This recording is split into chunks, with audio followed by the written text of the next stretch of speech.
Salam saudara yang dikasihi oleh Yahweh, kita bersyukur di minggu ketiga ini masih diberikan kuat sehat.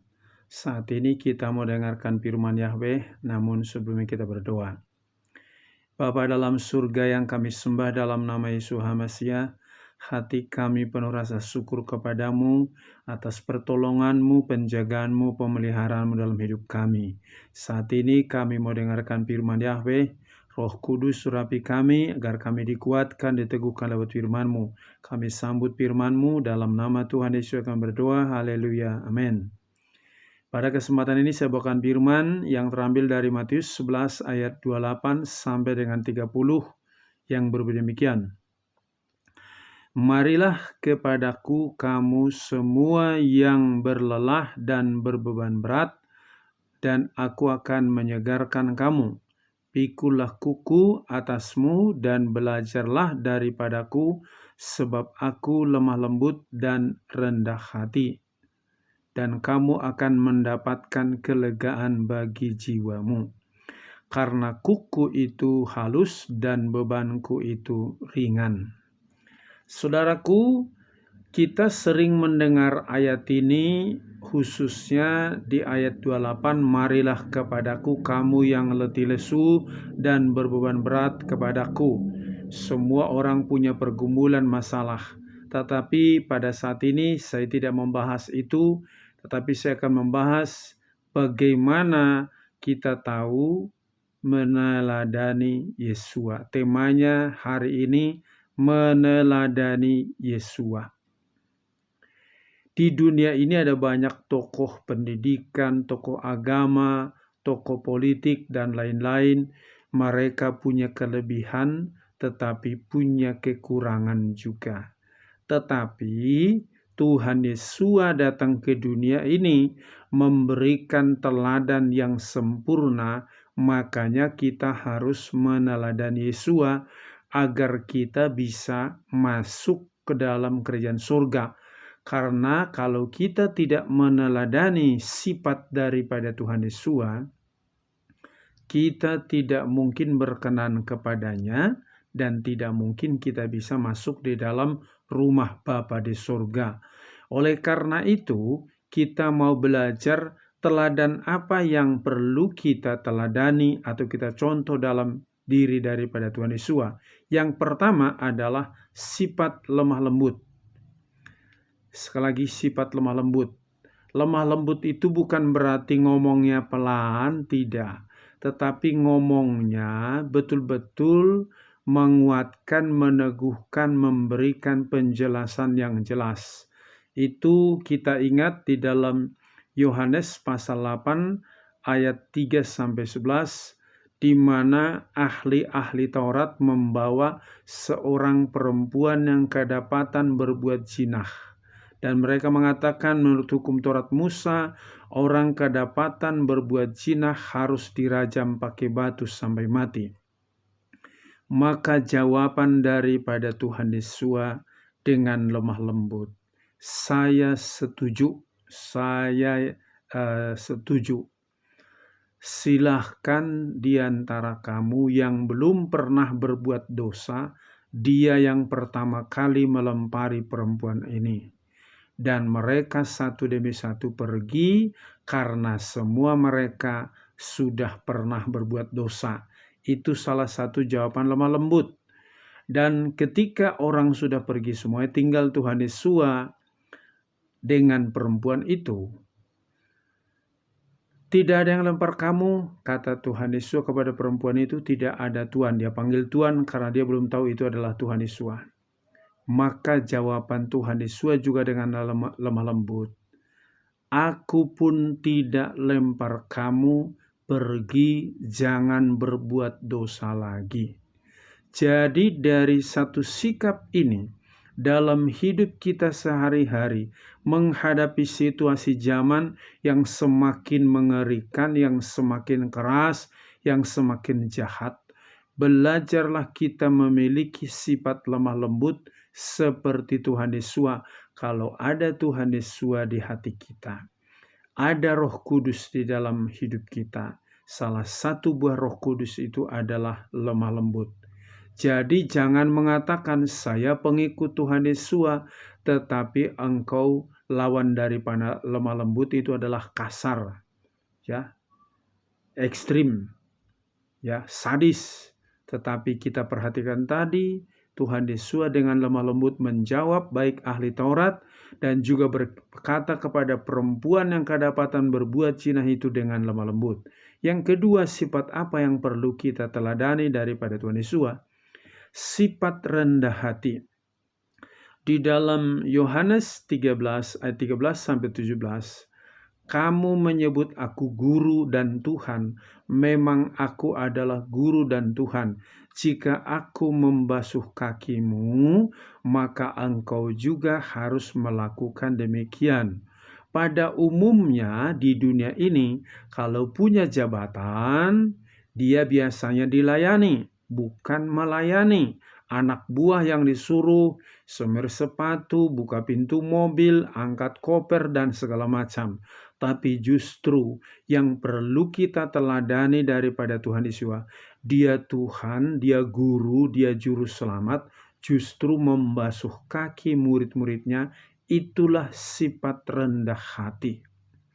Di dunia ini sekarang penuh dengan orang-orang yang lawan daripada rendah hati, yaitu tinggi hati. Jangan dikira hanya orang kaya yang tinggi hati. Orang miskin juga banyak yang tinggi hati. Orang yang bodoh juga banyak tinggi hati. Tidak pilih-pilih orang yang tinggi hati. Maka jika kita hidup di dalam Tuhan Yesus, belajarlah kita rendah hati. Kenapa rendah hati? Karena Bapa kita itu sifatnya salah satu tadi adalah rendah hati. Jadi kalau engkau punya pengetahuan sedikit sombong, kau bukan menggambarkan karakter atau sifat daripada Tuhan Yesus. Punya kekayaan sedikit, engkau angkuh sombong. Punya ilmu sedikit, kau sudah sombong. Orang sombong itu lambang daripada pekerjaan iblis. Di mana iblis ketika masih berada di surga, dia berkata, aku akan mendirikan tahtaku di atas tahta yang maha tinggi. Dia ciptaan mau melebihi pencipta, itu sifat sombong.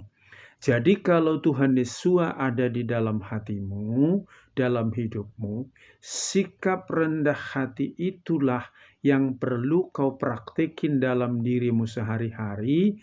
Sekalipun engkau punya kekayaan, kau punya kecerdasan, kau punya kehebatan, engkau tunjukkan pribadimu seperti Tuhan Yesus, lebih senang untuk melayani. Sifat yang ketiga yaitu lebih senang melayani daripada dilayani. Di dalam Matius pasal yang ke-20 ayat 26 sampai 28 yang berbunyi demikian. Namun tidaklah demikian di antara kamu, melainkan siapa saja yang ingin menjadi besar di antara kamu, biarlah dia menjadi pelayanmu. Dan siapa saja yang ingin menjadi yang pertama di antara kamu, biarlah dia menjadi hamba-Mu. Bahkan sebagaimana Anak Manusia datang tidak untuk dilayani, melainkan untuk melayani dan untuk memberi jiwanya sebagai harga tebusan ganti banyak orang. Kita perhatikan di sini, Tuhan Yesus, Dia Raja di atas segala raja, justru Dia mau melayani. Dengan cara apa? Dia siap mati di atas kayu salib, menggantikan dosa manusia, menggantikan kutuk manusia. Karena di dalam Galatia dikatakan bahwa terkutuklah orang yang mati di atas kayu salib itu. Kenapa dia terkutuk? Mengambil alih kutuk manusia. Itu bukti teladan yang perlu kita teladani, yaitu lebih senang melayani daripada dilayani. Sifat manusia lebih senang dilayani daripada melayani. Maka kalau ada Tuhan Yesus di dalam dirimu, kamu lebih senang melayani daripada dilayani. Lebih senang menolong orang. Ketika kita nolong orang, itu juga sama dengan melayani. daripada ditolong orang. Kadang-kadang saya heran di dunia sekarang ini, sudah punya segala-galanya, masih pingin juga dibantu lagi, masih pingin ditolong, berarti masih senang dilayani.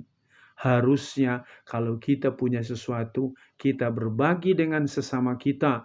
Apalagi sekarang zaman-zaman sulit, kita mungkin punya uang, saudaraku yang hanya sedikit, kita bisa berbagi dengan sesama kita. Itu sama dengan kita melayani. Jangan lebih senang dilayani daripada melayani. Kalau engkau senang-senang dilayani, berarti engkau bukan sifat daripada Tuhan Yesus. Tapi kalau ada Tuhan Yesus dalam dirimu, lebih senang melayani, menolong orang, membantu orang. Itu adalah pelayanan. Kata Tuhan Yesus, saat aku lapar kasih makan, saat aku haus kasih minum, saat aku telanjang kasih baju, sakit kau rawat, saat aku di penjara kau mengunjungi. Itulah pelayanan yang nyata. Oleh karena itu mari kita mulai belajar teladani sifat Yesus, lebih senang melayani daripada dilayani. Yang terakhir, sifat daripada atau teladan Yesus adalah membalaskan kejahatan dengan pengampunan. Lukas pasal 23 ayat 34, ketika dia sudah berada di atas kayu salib, dia berkata, "Ya Bapa, ampunkanlah kepada mereka karena mereka tidak tahu mereka berbuat apa." Ketika ahli-ahli Taurat menangkap Tuhan Yesus, menyiksa dia, menyalibkan dia, sangat menderita. Tapi Tuhan Yesus berkata, ampunilah kesalahan mereka karena mereka tidak tahu apa yang mereka perbuat.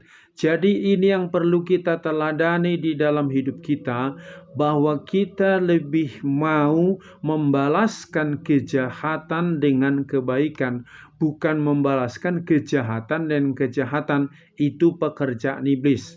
Kenapa kita harus meneladani tadi? Lemah lembut, rendah hati, senang melayani, dan juga membalaskan kejahatan dengan kebaikan. Itulah sifat daripada Bapa kita itu. Maka kalau kita meneladani sifat-sifat Bapa kita itu, otomatis kita menggambarkan pribadi Yesus dan kita dijamin masuk surga. Oleh karena itu, marilah kita meneladani Yesus dalam hidup kita sehari-hari, bukan hanya pada saat hari Minggu atau hari lain, tetapi setiap saat ada kesempatan engkau untuk melayani sesama, lakukanlah, sebab ingat, upahmu besar di surga, dan juga engkau memiliki damai sejahtera dan kekuatan daripada Roh Kudus. Biar melalui firman ini kita benar-benar meneladani Tuhan Yesus dalam hidup kita. Amin. Sampai di sini firman Allah, kita berdoa. Bapa dalam surga, terima kasih atas firman-Mu yang sudah kami dengarkan. Kami bersyukur di minggu yang ketiga ini masih diberikan kesempatan dengan firman-Mu, agar benar-benar kami hidup sesuai dengan teladan daripada Tuhan Yesus sebagai guru kami, sebagai juru selamat kami, sebagai Bapa kami. Kami anak-anak-Mu, darah-Mu dan tubuh-Mu sudah menebus kami, maka kami harus mengikuti sifat dan teladan daripada Tuhan Yesus dalam hidup kami sehari-hari, agar kami dapat masuk dalam kerajaan-Mu berkenan kepadamu. Berkati bapak-bapak, ibu-ibu, pemuda, remaja, juga anak-anak, supaya hidup di dalam teladan daripada Tuhan Yesus. Berkati bangsa negara kami ini dalam persiapan pemilu, supaya semua berjalan dengan baik. Terpuji-pujilah nama-Mu, di dalam nama Tuhan Yesus kami berdoa. Haleluya. Amin. Shalom, Yahweh berkati.